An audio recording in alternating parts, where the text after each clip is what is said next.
Good morning student, स्वागत है आपका जीनियस ऑनलाइन क्लासेस में। पिछली वीडियो में हमने समास का प्रथम भाग अविभाज्य समास पढ़ा था, जिसमें समास की परिभाषा, समास के अंग, समास के प्रकार का विस्तृत अध्ययन किया था। इस वीडियो में हम तत्पुरुष समास है उसका उदाहरण सहित अध्ययन करेंगे। तत्पुरुष समास में देखते हैं किस प्रकार से कारक जो परसर्ग है उनका क्या महत्व रहता है और किस प्रकार से समास विग्रह किया जाता है और किस प्रकार से कारकीय परसर्ग का लोप होता है। दूसरा हमारा समास है तत्पुरुष समास। तत्पुरुष का अर्थ क्या होता है? वह पुरुष। तत्पुरुष शब्द का अर्थ क्या होता है? वह पुरुष। तत् का मतलब होता है वह। तत् का मतलब क्या होता है? वह। ये संस्कृत का शब्द है तत्। अब हम चलते हैं आगे, इसकी समास की परिभाषा विशेष है वो उस पर चर्चा करें। तो देखिए इसके अंदर क्या है, जिस समास में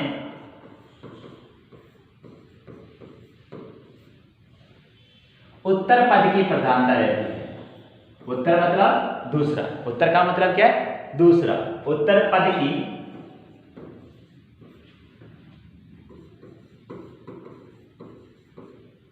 प्रधानता रहती है, उसे तत्पुरुष समास कहते हैं। तत्पुरुष समास कहते हैं।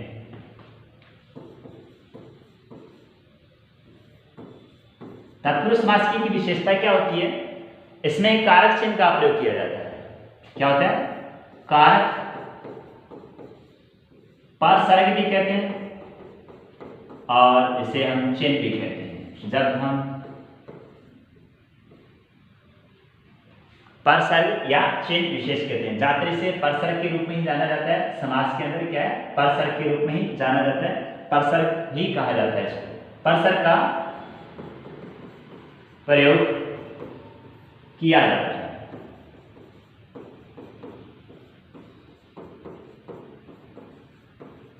दूसरा इसके अंदर क्या होता है? प्रथम पद विशेषण का कार्य करता है। प्रथम पद किसका? विशेषण का कार्य करता है। विशेषण का कार्य करता है। देखिए दोबारा देखिए, जिस समास में उत्तर पद की प्रधानता, उत्तर मतलब दूसरा, सेकंड पद। कौन सा? सेकंड पद की प्रधानता रहती है, उसे हम तत्पुरुष समास कहते हैं। तत्पुरुष समास में कारक यानी परसर्ग है उसका प्रयोग किया जाता है।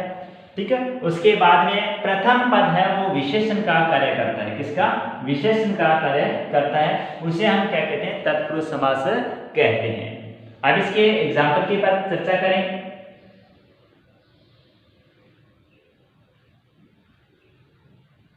पहला पद मन चाह। पहला एग्जाम्पल है मन चाह। मन चाह। यहां देखिए, मन से चाहा हुआ। मन से चाहा हुआ समास विग्रह करेंगे। मन से चाहा हुआ।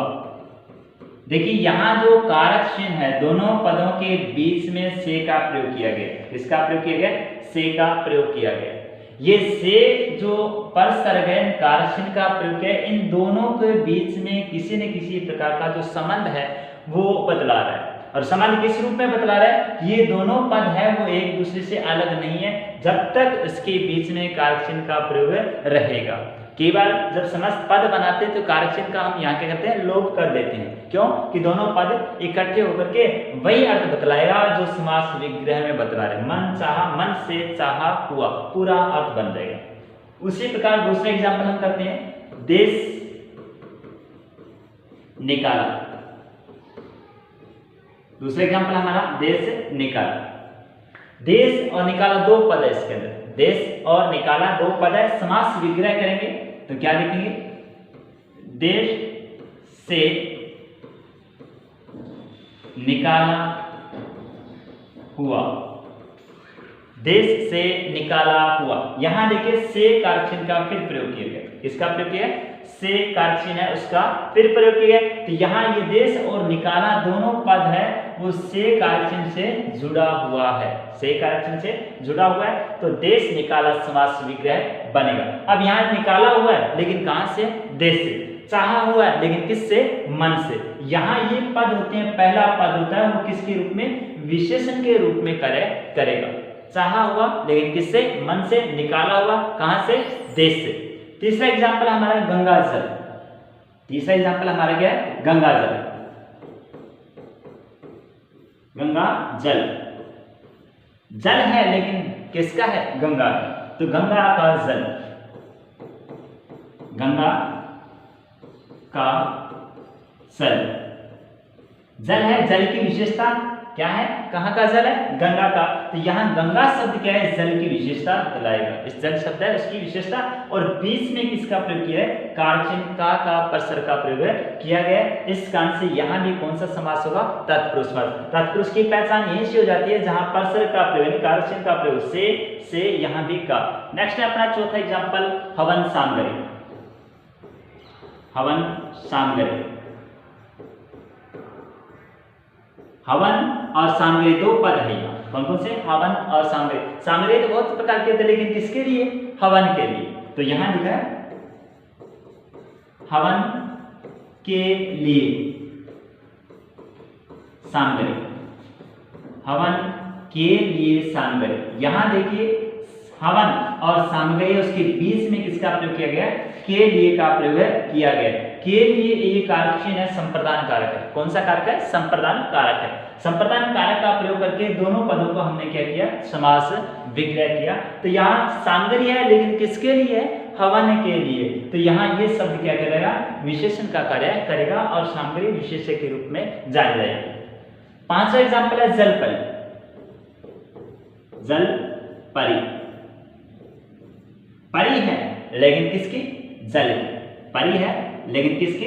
जल की। तो यहां दे जल की परी, जल की परी, जल की परी। यहां देखिए परी और जल है, दोनों के बीच में की कारक चिन्ह इसका प्रयोग किया। कि ये संबंध कारक चिन्ह होता है और यहाँ परसर के रूप में है। यहाँ देखिए परी लेकिन किसकी? जल की। तो जल इसकी विशेषता बतलाएगा परी की। तो दूसरा पद इसके अंदर प्रधान रहेगा। पहला पद क्या है? उसका विशेषण का कार्य करेगा। छठा एग्जाम्पल है ना हमारा राजपुरुष। राजपुरुष, छठा एग्जाम्पल है हमारा राजपुरुष। देखिए पुरुष है लेकिन किसका? राजा का। तो राजा का पुरुष, राजा का पुरुष। राजपुरुष का मतलब राजा का पुरुष। यहाँ पुरुष शब्द है वो एक राजा शब्द है, उसके रूप में क्या हो जाएगा? विशेष्य कहलाएगा। राजा इसके अंदर विशेषण कहलाएगा। कारक चिन्ह का प्रयोग किया हुआ है हमारा का। तो यहाँ पुरुष किसका? राजा का।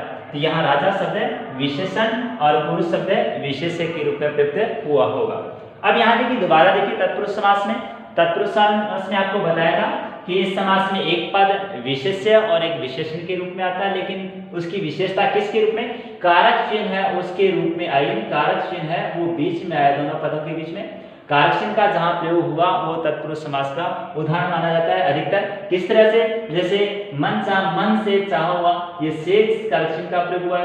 देश निकाला, देश से निकाला हुआ।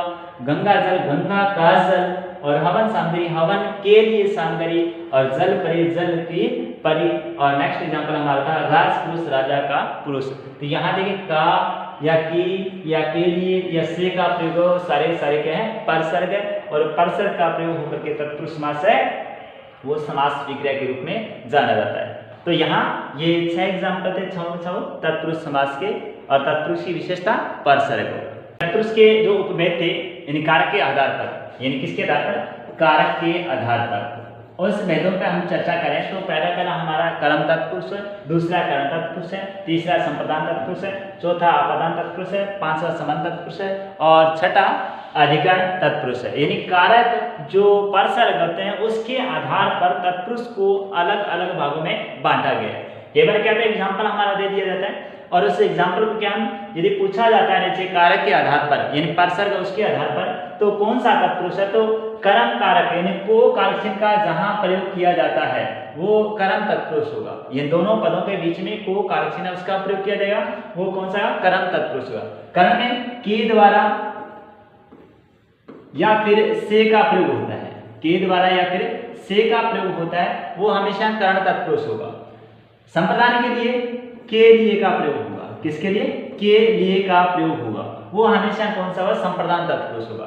नेक्स्ट अपादान से अलग होने के अर्थ में, से अलग होने के अर्थ में, अलग मतलब पृथक, अलग होने के अर्थ में जहां अपादान का प्रयोग होगा, दोनों पदों के बीच में जहां कोई चीज अलग हो रही है किसी से तो वहां हमेशा से का प्रयोग होता है। और से का प्रयोग देखिए दो जगह होता है, एक तो से यहाँ और एक से यहाँ, ये कर्ण है, इसमें सहायता के लिए होता है, इसमें क्या होता है, सहायता के लिए, यहाँ अलग होने के अर्थ में होता है। संबंध, संबंध होता है हमेशा का के की रा रे री, का के की या रा रे री, इसका प्रयोग होता है, रा रे और रे, ठीक है, इसमें इसका प्रयोग होता है। अधिकरण में पर, अधिकरण में या पर का प्रयोग होता है। ध्यान रखना कि जब भी दोनों पदों के बीच में कारक विशेष का प्रयोग किया जाता है तो कारक प्रयोग करने के कारण से वो तत्पुरुष कहलाता है और तत्पुरुष का जो कारक के आधार पर अलग अलग विभाजन किया जाता है। तो सबसे पहला हमारा एग्जाम्पल है कर्म तत्पुरुष का, किसका, कर्म तत्पुरुष का।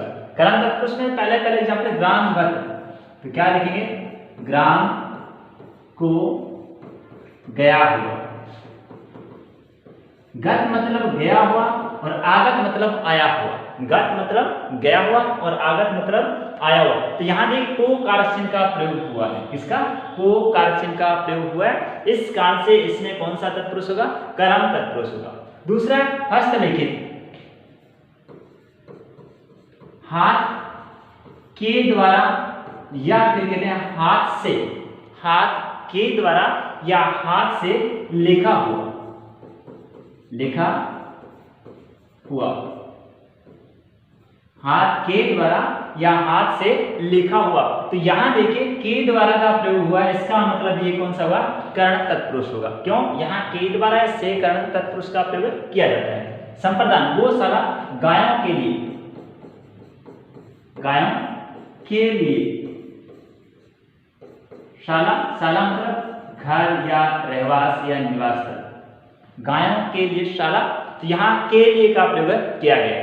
पथ भ्रष्ट, पथ से भ्रष्ट, पथ से भ्रष्ट, भ्रष्ट हम यहाँ कहते हैं विमुख भी कह सकते हैं, भ्रष्ट का मतलब विमुख भी होता है, यहाँ क्या है विमुख, पथ से विमुख भी लिख सकते हैं, क्या लिखते हैं, विमुख भी लिख सकते हैं। पथ से भ्रष्ट मतलब पथ से अलग हुआ, तो अलग होने का, पथ है रास्ते से अलग हुआ या कोई मार्ग विशेष है जिस रास्ते पे चलना चाहिए उस रास्ते से अलग हो रहा है, तो वहां से का प्रयोग यहाँ हुआ है, तो पथ से भ्रष्ट। राजमाता, राजा की माता, राजा की माता, यहाँ देखिए का का प्रयोग हुआ है, कि हमेशा किसके लिए, संबंध के लिए, का के की रा रे री, तो यहाँ के राजा की माता, तो यहाँ की का प्रयोग हुआ है। उसी प्रकार यहाँ लास्ट लिखा पुस्तक लिखित, पुस्तक में लिखा हुआ, पुस्तक में लिखा हुआ, यहां देखिए में का प्रयोग है, कौन सा में, कारक चिन्ह में का प्रयोग है, तो में या पर का प्रयोग होता है तो वह हमेशा अधिकरण होगा। दोबारा रिपीट करता मैं कि जब भी किसी भी कारक विशेष है उसका प्रयोग किया गया, यानी कारक चिन्ह का प्रयोग किया, उसके आधार पर उस तत्पुरुष का नाम दिया जाता है। यदि को का प्रयोग है कर्म तत्पुरुष, यदि के द्वारा या से का प्रयोग है तो कर्ण तत्पुरुष होगा, यदि के लिए का संप्रदान हो जाएगा, से अलग होने का अर्थ में अपादान हो जाएगा, का के की रारे का प्रयोग होगा तो समान तत्पुरुष हो जाएगा, और यदि में और पर का प्रयोग किया गया है तो अधिकरण तत्पुरुष समास हो जाएगा। तो इसमें पहला एग्जाम्पल हमारा ग्रामगत, गांव को गया हुआ, हस्तलिखित हाथ के द्वारा लिखा हुआ, गौशाला गायों के लिए शाला, उसके बाद पथ भ्रष्ट, पथ से भ्रष्ट, और राजमाता राजा की माता, पुस्तक लिखित है और पुस्तक में लिखा हुआ। तो यहाँ क्या है, कारक चिन्ह का प्रयोग हुआ है, इस कारक चिन्ह के आधार पर क्या है, ये शब्द विशेष है उसका समास विग्रह हुआ है।